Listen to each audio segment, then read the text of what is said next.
झारखंड विधानसभा के शीतकालीन सत्र में साहिबगंज के रबिता हत्याकांड की गूंज सुनाई दी। इस मौके पर मंत्री मिथिलेश ठाकुर ने कहा कि दोषियों को सख्त से सख्त सजा मिलेगी। तो जेएमएम विधायक सुदीव्य कुमार सोनू ने कहा कि बीजेपी हर मुद्दे को धर्म के चश्मे से देखती है, लेकिन झारखंड में उनकी दाल नहीं गलने वाली।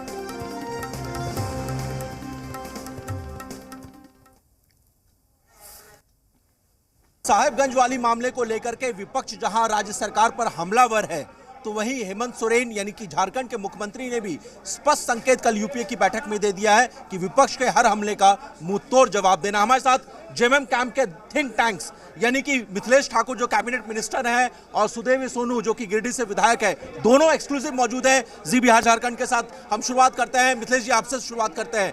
विपक्ष कह रहा है कि साहिबगंज वाली मामले में सरकार का पूरी तरह से ये फेलियर है और एक के बाद एक कई घटनाएं घट रही हैं, लेकिन लॉ एंड ऑर्डर नाम की कोई चीज नहीं है। इन्हें ये सब घर से ही हैंडीक्राफ्ट का बिजनेस करके हर महीने लाखों कमाते हैं। आपको भी ये करना है, इनसे सीखना है तो फ्रीडम ऐप को अभी डाउनलोड कीजिए। अब टीना का चश्मा लगा कर देखना पड़ेगा कि इनको जहां उत्तराखंड की घटना होती है, कुलदीप सेंगर का मामला आपने देखा होगा, आपने चिन्मयानंद का मामला, श्रद्धा की हत्या का मामला, तो ये सारी जगह झारखंड मुक्ति मोर्चा या गठबंधन की सरकार है। और वहाँ जो घटनाएं हुई उसके लिए ये क्यों नहीं मांगते, अपने गृह मंत्री से इस्तीफा क्यों नहीं मांगते, अमित शाह जी से, इनके उत्तराखंड के मंत्री के पुत्र का कारनामा उसकी चर्चा ये क्यों नहीं करते हैं, चिन्मयानंद की चर्चा ये क्यों नहीं करते हैं।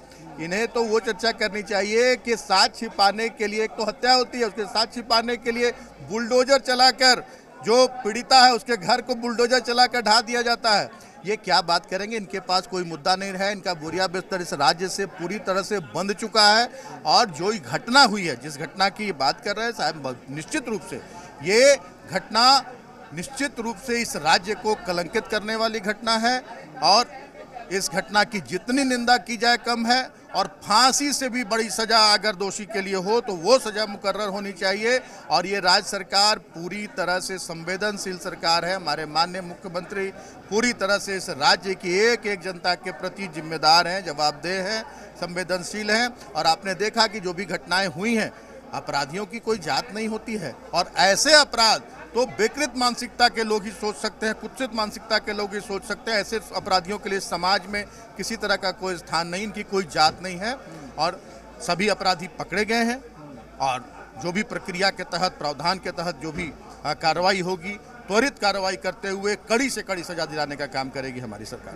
तो आप कह रहे हैं कड़ी से कड़ी सजा दिलाने का काम कर रही है हेमंत सरकार, लेकिन सुदेव जी, विपक्ष के आपके साथी कह रहे हैं जैसे ही मामला एक धर्म विशेष से जुड़ा सामने आता है, उसके बाद सत्ताधारी दलों की धड़कनें जो है वो बढ़ जाती हैं, वो उन्हें प्रोटेक्ट करने लगती हैं। धर्म विशेष के मामले पर भी भारतीय जनता पार्टी के साथियों की धड़कनें बढ़ती हैं।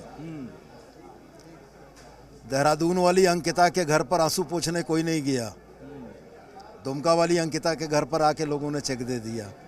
तो इनकी राजनीति सिर्फ हिंदू और मुसलमान तक सीमित है।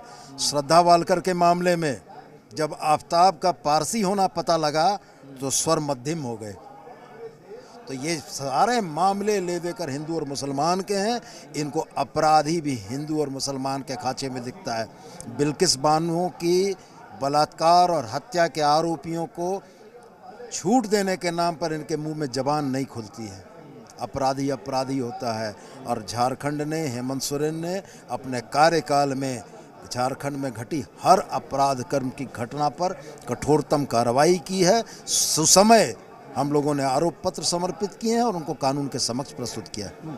अब आगे क्या होगा, क्योंकि वो कह रहे हैं कि दुमका में कभी पेट्रोल कांड हो जा रहा है, कभी जो है टुकड़े टुकड़े कर दिए जा रहे हैं, महिला जो है वो असुरक्षित है। और खासकर वो ट्राइबल समाज को लेकर कह रहे हैं कि आदिवासी समाज की जो युवतियां हैं उसको टारगेट किया जा रहा है संथाल परगना में, और सरकार उसे रोकने में विफल हो रही है। इस 22 वर्षों के झारखंड में 16 वर्ष इन्होंने ही रखा और परिस्थितियां यही हैं कि झारखंड में अगर लॉ एंड ऑर्डर के इश्यूज हैं तो वो क्रिएट किए हुए भारतीय जनता पार्टी के हैं।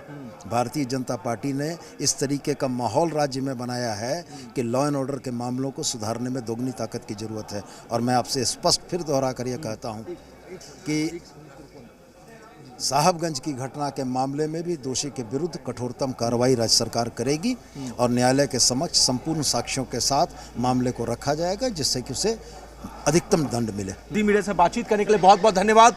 जेएमएम थिंक टैंक्स ने तो क्लियर कर दिया है कि फ्रंट फुट पर सरकार खेलने वाली है शीतकालीन सत्र में, चाहे मुद्दे कोई भी हो। कैमरा पर्सन संजय टोपो और अपने सहयोगी आशीष तिवारी के साथ मनीष मेहता, जी मीडिया, रांची।